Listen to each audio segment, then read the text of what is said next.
নমস্কাৰ গুৱাহাটীবাসী। চাওক আমাৰ এই এৰিয়াত আজি পানী একদম মানে নদী নদী হৈ গৈ আছে। আমি ঘৰৰ পৰা ওলাই গৈ আছোঁ, উপায় নাই মানে যিহেতু ৰাতিপুৱাৰ পৰা ধৰি গোটেই নেৰানেপেৰা বৰষুণত এই গোটেই গলিয়ে পানী হৈ গৈছে আমাৰ এই এৰিয়া লতাপাতা ছাইডে। তো বাকী কোন কোন এৰিয়াত পানী হৈছে চাব যাই আছোঁ, এনেকৈ খোজকাঢ়ি চাওক।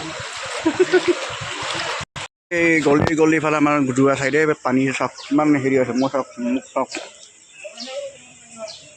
ইমানখিনি পানী মানে নকওঁ আৰু কি ক'বা। ধুনীয়া বৰষুণ দি আছে, ধুনীয়া পানী হৈ আছে, উপায় নাই আৰু আৰু দেৰিকৈ হ'লেতো গোটেই গুৱাহাটীখন ডুবাই দিব নেকি।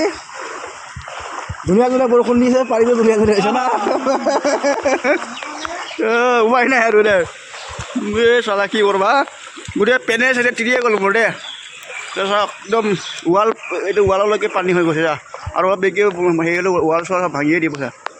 এইফালে আমাৰ লতাকলৰ চাইডে একচুৱেলি বৰষুণটো এতিয়া নয়ানৰ পৰা দি থকাৰ কাৰণে পানীবিলাক বাঢ়ি গৈ আছে। সেইফালে মানে আজি কামতো যাব নোৱাৰিলোঁ।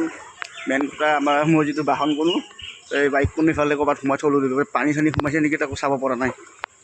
ঘৰৰ ভিতৰত পানী ৰাতিপুৱা সোমাল, সেইকাৰণে সোনকালে সাৰ পালোঁ আজি। আৰু চাওক ভিডিঅ' বনাই গৈ আছোঁ।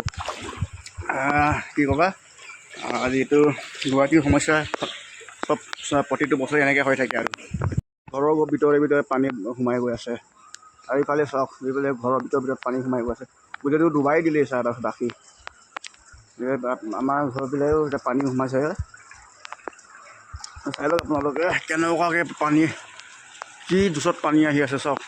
একদম আমাৰ এই ধেমাজি জীয়াদল মুখৰ পানীটো আৰু এনেকুৱা যেন লাগিছে মানে একদম এই ব্ৰহ্মপুত্ৰৰ পানীবিলাক আহি গ'ল এইফালে নদী চাই। এই চাওক কেনেকুৱা দ মাৰিছে এই ভাইৰা।